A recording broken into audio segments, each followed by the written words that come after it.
It's an iconic Nintendo franchise, once a key pillar of the launch window of multiple Nintendo consoles that seems to have withered on the vine in recent years. Used as a graphical showcase on the Super NES, the 3DS and the N64, and given multiple spin-offs including Star Fox Adventures and Star Fox Guard, the Star Fox series has long been a crucial part of Nintendo's gaming ecosystem. Even after Star Fox Zero crashed and burned with a dreadful critical and sales reception on a dying system, Star Fox did not go away completely. The hugely belated revival of Star Fox 2 on the SNES Mini and now on the Nintendo Switch Online turned heads, while Starlink Battle for Atlas features the Vulpine Voyager on the Nintendo Switch version of the game. Still, in recent years it's been slim pickings for Fox fans, so in this deep dive we're going to look at the strengths and weaknesses of the Star Fox franchise for Nintendo and consider where Fox could go next. To start with, we'll break down the advantages that the Star Fox franchise still has and why it makes sense for the franchise to rise from the dead sooner or later, and probably sooner, or at least relatively soon. Then we'll look at what form that reinvention could take, both in terms of games and extended media. Finally, we'll examine timeframes. Now, while I've done a lot of these forecasts, in this particular case I will declare in the interest of transparency that Star Fox has never quite ticked the box for me. Rail shooters as a genre generally aren't my favourite, although I did have a lot of time for Panzer Dragoon Zwei back on the Sega Saturn in the day. However, that's not to say I don't really like the characters in the world, I do, and I also can appreciate that there are many fans of these titles who will have strong ideas about what the game should be. Still, I confess I'm coming at it from something of an outside perspective and will welcome comments and feedback from diehards who may be better attuned to which lucky stars are shining down on the Lilac system. Alright then, to start off, let's break down the huge advantages that Star Fox has. First of all, it has always made hay as a graphical showcase for whichever system it's launched on. Now, granted, the value of this to Nintendo is considerably less now than it was, given that these systems are now deliberately underpowered compared to the competition, and also since other games more readily showcase the console's graphical prowess. On the Super NES, Super Metroid looked great and Super Mario World was decent, but A Link to the Past wasn't exactly top shelf in the looks department. Now though, Breath of the Wild and Tears of the Kingdom really showcase the visual glory of the Nintendo Switch. And so because Nintendo has a whole raft of games which could be used to showcase their graphical strength, Star Fox's space-based gaming wouldn't necessarily even turn heads.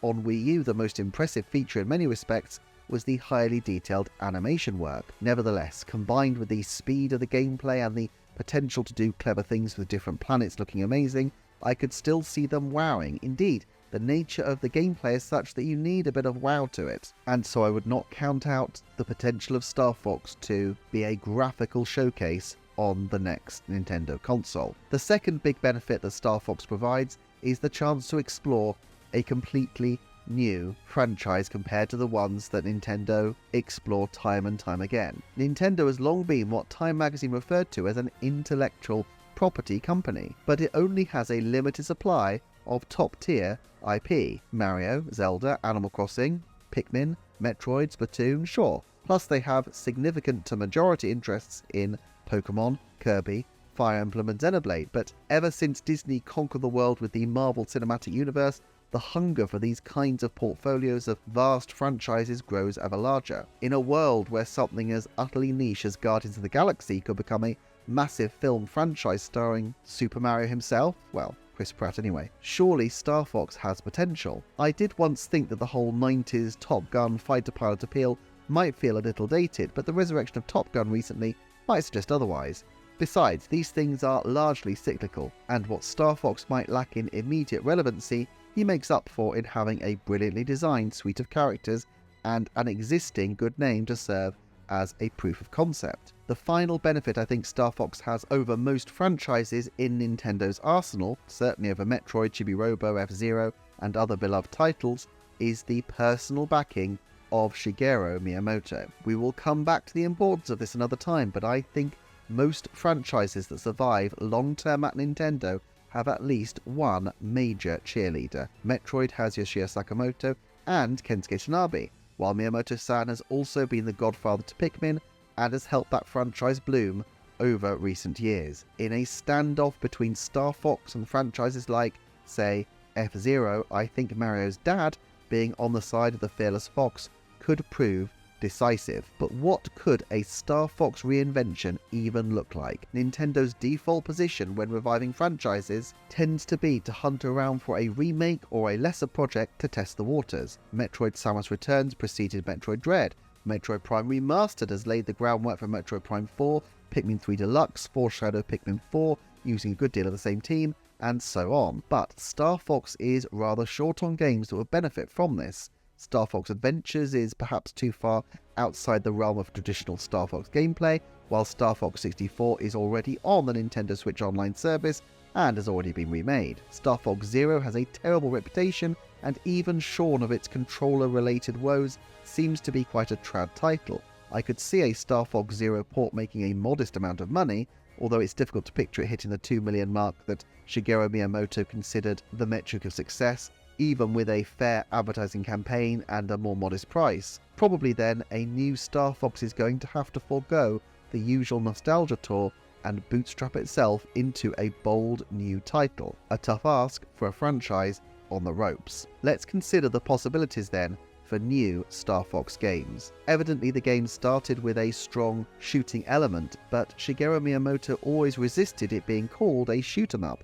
and innovations like the multiple paths through the story gave it a degree of freshness. We've had different control mechanisms, we've had on-foot and space modes. How else could Star Fox, as Nintendo likes to say, surprise and delight? One commonly seen suggestion is to open Star Fox up for exploration, more of a space sim kind of gameplay with moons and planets to explore freely, an open skies game set against Zelda's open air game. Arguably, Starlink Battle for Atlas laid down a marker for the possibility of this. By putting Star Fox in that game, they could at least take the temperature of the fan base to see how interested its loyalists were in a more open and exploratory title. Shigeru Miyamoto commented in the Star Fox 64 guidebook, translated kindly by a user on Reddit, and although this is obviously a very long time ago, it does suggest that he might be a little resistant to what we call an open-air Star Fox. He said, "Personally, I like the auto-scrolling feature. I want to be able to slow down, but I don't want to be able to go backwards. I think it's a necessary system to create tension." However, if they expand beyond auto-scrolling to the point of a full-on space sim, that tension could quickly dissipate. Would this change have broad appeal? Probably. As someone who was always lukewarm about Star Fox, it would appeal to me more personally, even though I can feel some of Fox's loyalists shuddering in horror even now. It seems to me plausible that we could see some kind of fusion of the two gameplay modes, a more sedate, spacefaring adventure interspersed with periods of intense action where turning back would not be an issue. And given the increased size of today's games, it kind of makes sense. You probably couldn't sustain that level of high-intensity, adrenaline-fueled action for a 20 or 30-hour game, which seems to be the benchmark Nintendo looks for its more major titles in terms of the kind of gameplay people will get from playing to the finish line. But essentially here, you're just adding features around the core gameplay, features that existing fans might not respond to well at all, while not actually addressing the core gameplay that might turn off new players. After all, the characters are so strong that there is a seemingly endless litany of different ways you could utilize them as an RPG, as a platformer, and give Koei Tecmo half a chance you can bet they'd make a Muso game out of the property. But this isn't really the same as a true evolution of the Star Fox franchise.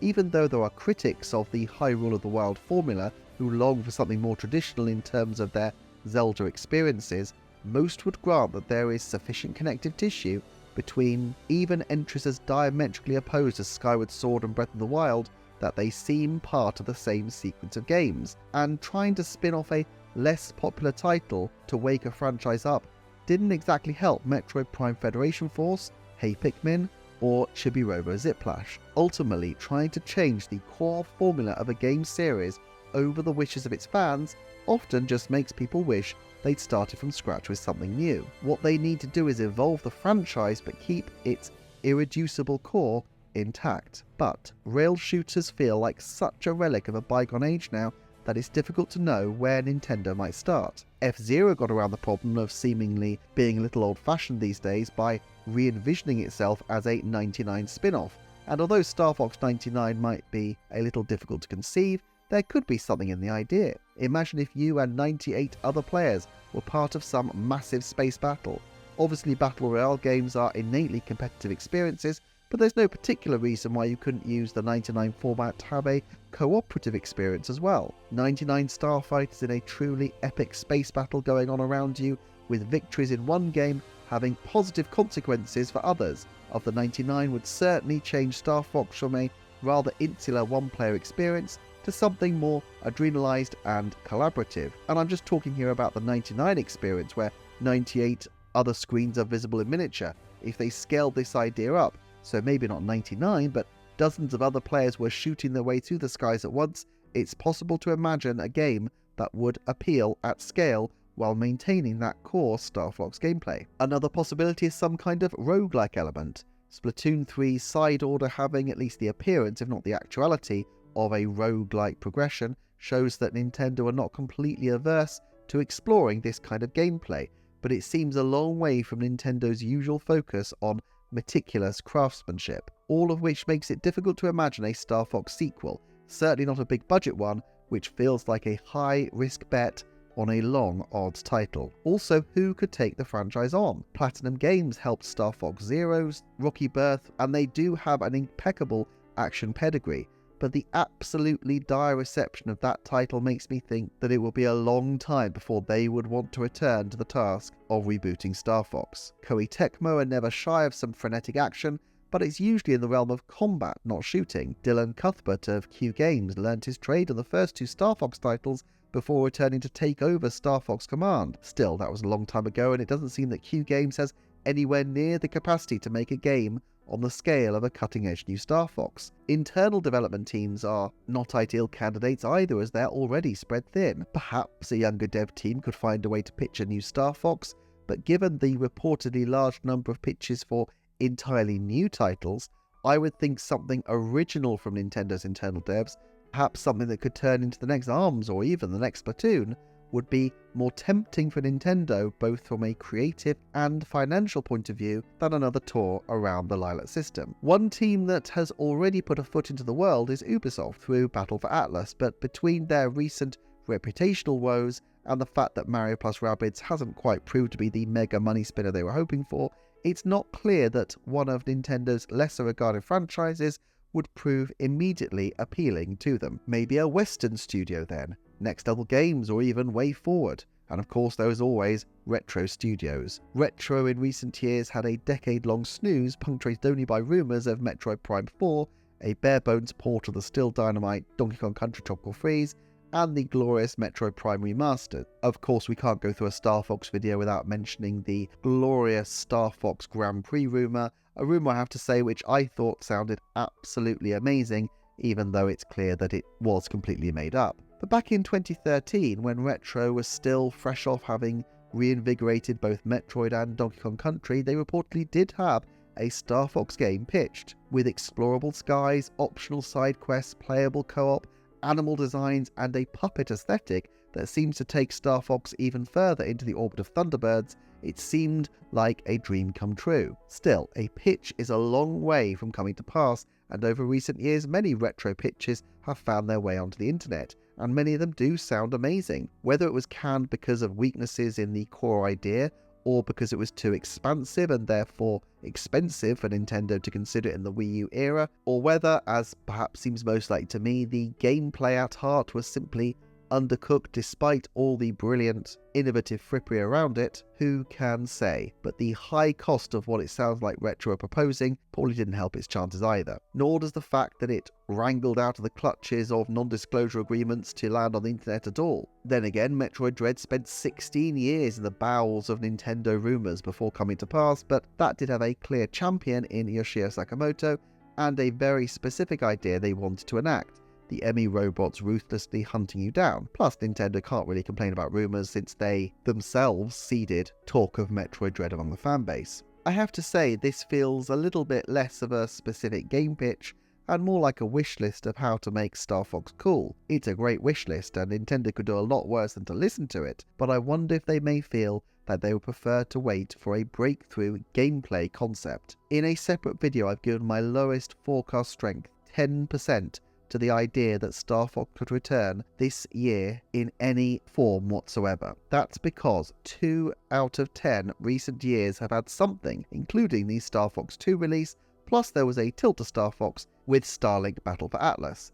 Nintendo will definitely be looking to utilize Fox and Company somehow or other, and something small to keep the hotshots foot in the door can never be completely ruled out. Therefore, before the end of 2027, I would give a 30% chance that we will see a new Star Fox game, or at least a significant mode with another title showcasing Star Fox characters. This would include possibilities as broad as a remaster of Star Fox Zero, an up-resed re-release of Star Fox Adventures released as a retail title in its own right, although not as a port in NSO. In the same time period, by 2027, a full-fledged original Star Fox sequel feels to me to be a longer shot, and I'd put that at a lowly 10%. Still, even if games are a long shot in the short term, Star Fox has other shots in his gun turrets. The franchise is inherently cinematic, so what about a movie? The Star Fox 64 gamebook also features a telling insight into Shigeru Miyamoto's state of mind concerning the cinematic part of Star Fox's makeup, or at least his state of mind as it was back then. He said, "There has been a trend of interactive movies for the past 10 years or so. The technique involves bringing in film directors or creating a multi-storyline where the viewer's choices affect the plot, and while it may be technically feasible and in line with the times, I wonder if such a thing is really interesting. Even when I read adventure game books, if there are choices between going to page 176 or page 200, I tend to choose both. And as the choices become more complex, I eventually get to a point where I can't follow anymore and just close the book. So if cutting up movies into pieces to make interactive movies is supposed to create a new era, there should have been more interesting products that came out during the early days of Laserdisc. There were a lot of such products, weren't there? That's why I don't think interactive movies, approached from the perspective of movies, are our job. For us, the pursuit of interactivity led to the creation of something that gave us the same emotional impact as a movie, and we decided to keep making games. As we continued to work on them, incorporating influences from movies and paying homage to them, we started to think this is kind of like a movie while playing. That's why I'm happy with how things turned out. But while Black Mirror's Bandersnatch notwithstanding, the choose your own film route probably wouldn't work for Star Fox anyway, a flat-out film could certainly leverage the drama, the emotion, and the strong characters. And Star Fox does seem, as Miyamoto-san said, innately cinematic. But is this really the way forward? The fact is that big new space opera franchises are actually fairly few and far between. Sure, Star Trek and Star Wars are the titans of the field, but both are decades old. Then there's Alien, also decades old, and in more recent years, Avatar and Guardians of the Galaxy. Of course, there are dozens of well-regarded space opera stories, from Lost in Space and Babylon 5 to For All Mankind and Rebel Moon, but the field is crowded and the number of breakout successes relatively few. Fox McCloud is a very 90s hero, a cocky hotshot pilot with a bad attitude, and while the nostalgia wave is currently focused big time on the 90s, I just don't know that a film would really benefit Fox. Something smaller in nature perhaps, but would a television series feel like a retreat from the grandeur of what Fox often represents for Nintendo? Given long enough, I think Nintendo Studios will eventually turn to Star Fox for source material, as in many respects he represents low-hanging fruit for their attempts to monetize Nintendo's IP portfolio. Shigeru Miyamoto's enthusiasm for the property will doubtless help in this regard, as he's the tip of the spear in terms of Nintendo's film and television development arm. Still, in spite of all this, when you consider the drawbacks Star Fox has and Nintendo's glacial development pace at the best of times, I have to put a Star Fox film or television series being announced prior to the end of 2026 at only a 10% chance. However, there is one last frontier for Fox to strike back from before heading to the serenity beyond the rim. What about theme parks? Space shooting simulators are a natural preserve of theme parks, and they don't need to be massive rides. Something relatively cheap and cheerful where you buckle yourself up into the R-Wing and take to the skies could easily sit in a concourse testing the waters for punters' interest, in the mildest tilt towards a time when Star Fox was a major franchise for the mighty N. Given that Universal seems to be thinking big in terms of themed zones, well, I don't think a whole zone for Fox would be a likelihood, but still, with so many theme parks opening with Singapore, Orlando and Tokyo, it seems like a good chance for a less expensive and, ironically, space-saving feature. I'd put the chances of Star Fox making a theme park debut in some capacity, from a ride to even a statue, at 30% prior to the end of 2027. Look, this is not the most optimistic forecast for Star Fox fans. I'd love to say that the skies are full of promise and possibility, but to be fair, I think there's a strong chance we'll see Star Fox before we see, say, another Advance Wars, and compared to some prior waits for 2D Metroid and even an original 2D Mario, the meagre 9 years since the last original title is actually small potatoes. There is always hope, and I do believe we may be closer to the end of the long wait than we are to the beginning. Let me know in the comments if you spot another way to bring the Star Fox franchise back, and have a look on these videos on screen for some other franchise forecasts. Thank you so much for watching, and I will catch you again soon for another Nintendo forecast.